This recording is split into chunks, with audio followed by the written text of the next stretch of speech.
Saya kira mengapa polemik ini berkepanjangan? Ya, karena krisis kepercayaan yang sangat akut. Kita menggunakan efek kucing Schrödinger. Intinya, seekor kucing dikurung dalam kotak, nasibnya tergantung pada atom radioaktif. Jika atom meluruh, maka kucing itu mati. Jika tidak, ya kucing itu hidup. Menurut kuantum, atom itu ada dalam superposisi, meluruh dan tidak meluruh secara bersamaan. Ijazah Jokowi ini sedang mengalami efek kucing Schrödinger. Secara fisik ya ada di laci, tetapi di ruang publik ia juga tidak ada. Ia tetap dalam keadaan superposisi, asli dan palsu secara bersamaan.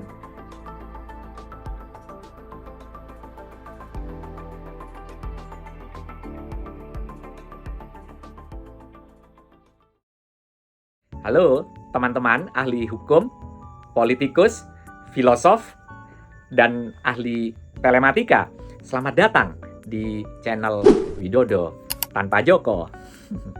Nah, hari ini kita akan membahas kasus yang paling aneh, paling panjang, dan paling filosofis di dunia tentang polemik ijazah Jokowi.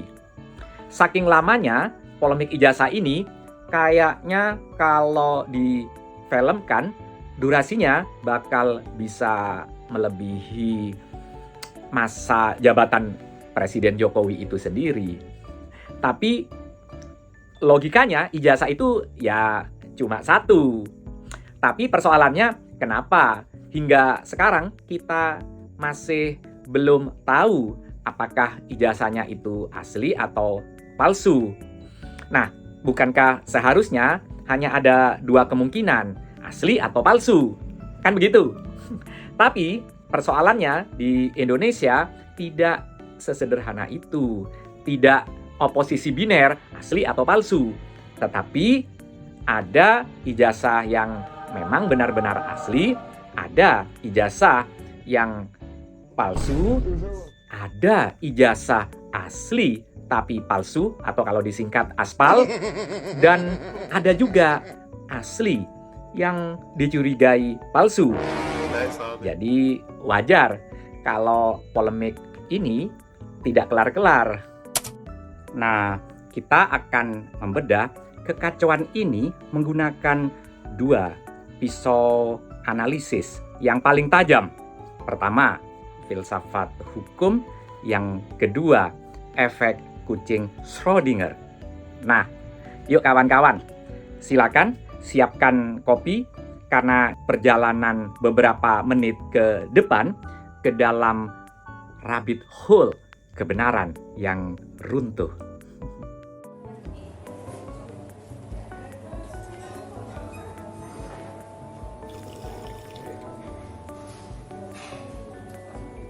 Nah, sekarang kita mulai masuk ke pembuktian hukum.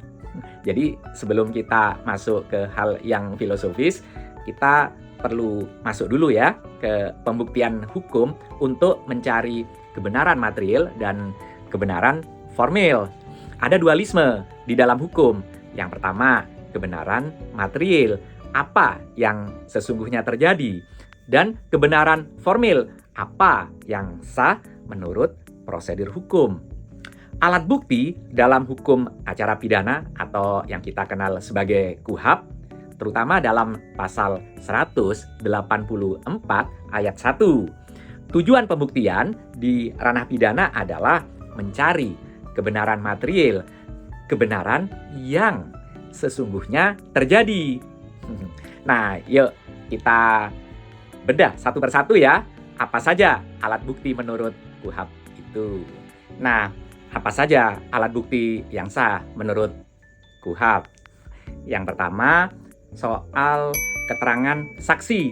Jadi apa yang disebut saksi itu yang melihat, yang mendengar, dan mengalami sendiri oleh saksi. Terus yang kedua, keterangan ahli. Jadi pendapat yang diberikan oleh orang yang memiliki keahlian khusus. Misalnya ahli forensik dokumen. Yang ketiga, surat. Dokumen yang sah seperti surat keterangan dari pejabat yang berwenang, yang misalnya berwenang menerbitkan ijazah. Dan dalam perkembangannya, apa yang disebut surat itu juga dokumen elektronik. Menurut Undang-Undang ITE itu diakui setara dengan alat bukti surat. Lalu yang keempat itu petunjuk. Perbuatan, kejadian, atau keadaan yang menunjukkan bahwa tindak pidana itu memang benar-benar terjadi. Petunjuk harus diperoleh dari keterangan saksi, surat, atau keterangan terdakwa. Nah, yang terakhir, keterangan terdakwa. Apa yang dinyatakan oleh terdakwa? Kalau misalnya kasus ini masuk ke ranah pengadilan. Nah, jadi keterangan terdakwa itu tentang perbuatan yang dituduhkan kepadanya. Prinsipnya kawan-kawan, dalam pembuktian ini berlaku asas minimal 2 alat bukti yang sah ditambah keyakinan hakim. Jadi, kalaupun kita misalnya mengajukan sejumlah alat bukti tetapi kalau hakim tidak yakin, itu seperti daun kering yang berguguran. Persoalannya ada dilema klasik di Indonesia soal distrust atau krisis kepercayaan. Ini ya sudah cukup akut. Sebenarnya kalau lembaga resmi bilang ini asli, bahwa ijazah ini asli, maka sudah memenuhi kebenaran formil. Tapi separuh publik langsung berpikir, oke, mari kita tahu bagian mana yang dipalsukan. Ini namanya verifikasi ala netizen. Sebenarnya atau seharusnya perdebatan atau polemik ini sudah usai ketika Bareskrim Polri mengumumkan ijazah Jokowi ini asli. Apalagi keaslian ijazah Jokowi dilakukan berdasarkan penelitian laboratorium forensik Polri. Tapi ya itu tadi, krisis kepercayaan terhadap institusi penegak hukum. Apalagi jika mantan presiden ini masih lekat dengan penguasa. Ya, sementara polisi itu bawahan presiden. Apalagi kalau Kapolri yang sekarang itu dulu pernah atau dulu diangkat oleh Jokowi. Ya, itu masalahnya. Bahkan sudah ada konfirmasi dari kampus. Pihak UGM itu telah mengklarifikasi bahwa ijazah Jokowi ini asli. Tapi mengapa ya polemik ini juga belum kunjung usai? Apa mungkin publik juga sudah tidak percaya dengan kampus atau universitas? Ya karena untuk menjadi rektor itu selain 65% suara Senat, ia juga mendapat 35 dari suara menteri. Sementara menteri itu bawahannya presiden. Saya kira mengapa polemik ini berkepanjangan? Ya karena krisis kepercayaan yang sangat akut, sehingga teori-teori kebenaran seperti teori korespondensi, sebuah proposisi baru dianggap benar apabila berkorespondensi atau sesuai dengan kenyataan. Atau teori koherensi, sebuah proposisi baru dianggap benar apabila logis, konsisten, koheren dengan sistem pengetahuan yang diterima sebagai kebenaran yang mapan. Kalau misalnya 2 ditambah 3 sama dengan 5, ya menjawab 5 bukan karena jujur, karena memang itu jawaban yang logis. Yang ketiga, kebenaran pragmatis. Tidak penting apakah itu merupakan kebenaran koherensi atau kebenaran korespondensi, yang penting bisa memberikan manfaat. Jadi bahwa itu benar apabila dirasakan manfaatnya.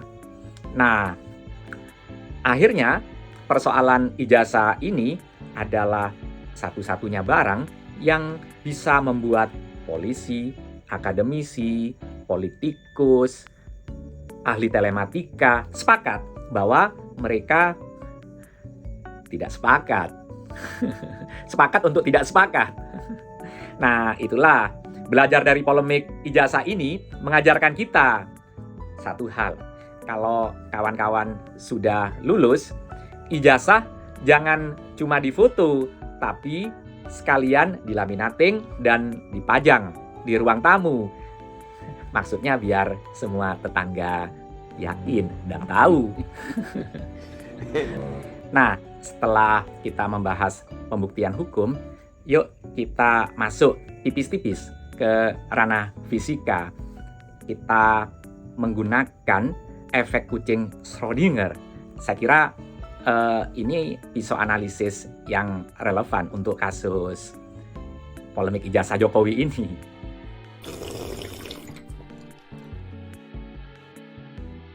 Nah, kawan-kawan coba searching Profesor Erwin Schrödinger. Beliau merancang eksperimen pikiran. Tujuannya menunjukkan betapa anehnya fisika kuantum jika ditetapkan pada benda besar. Intinya, seekor kucing dikurung dalam kotak, nasibnya tergantung pada atom radioaktif. Jika atom meluruh, maka kucing itu mati. Jika tidak, ya kucing itu hidup. Menurut kuantum, atom itu ada dalam superposisi, meluruh dan tidak meluruh secara bersamaan. Jadi, sebelum kotak dibuka, kucing itu apakah hidup dan mati secara bersamaan. Nah, baru ketika pengamat membuka kotak, melakukan pengukuran, superposisi itu kolaps menjadi satu keadaan definitif. Mati atau hidup. Yuk, mari kita terapkan ke polemik ijazah Jokowi ini. Ijazah Jokowi ini sedang mengalami efek kucing Schrödinger. Secara fisik ia ada di laci, tetapi di ruang publik ia juga tidak ada. Ia tetap dalam keadaan superposisi, asli dan palsu secara bersamaan, selama kotak perdebatan itu tidak benar-benar ditutup. Begitu ada yang klaim hasil superposisi runtuh dan ia langsung jadi asli yang palsu atau palsu yang asli, tergantung kubu mana yang posting duluan. Ijazah ini adalah objek filosofis pertama di Indonesia yang berhasil menjadi benar dan salah dalam satu waktu, asli atau palsu dalam waktu yang bersamaan. Filosofis bukan?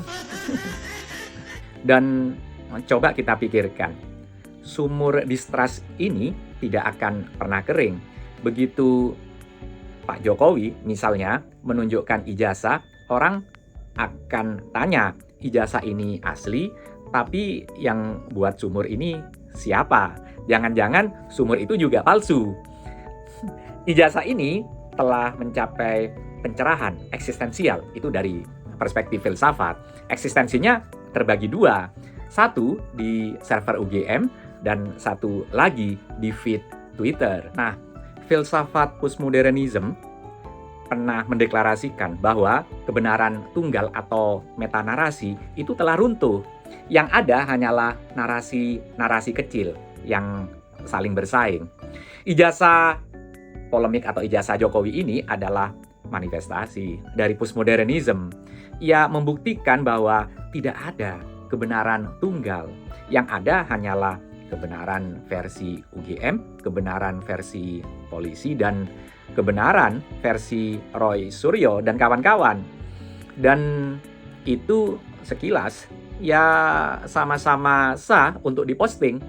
Dan inilah klimaksnya, seperti yang kita bahas sebelumnya, karena secara hukum oleh laboratorium versi Bareskrim Polri bahwa secara resmi ijazah itu asli, tapi netizen nih atau BIN, Badan Intelijen Netizen, mengatakan itu palsu.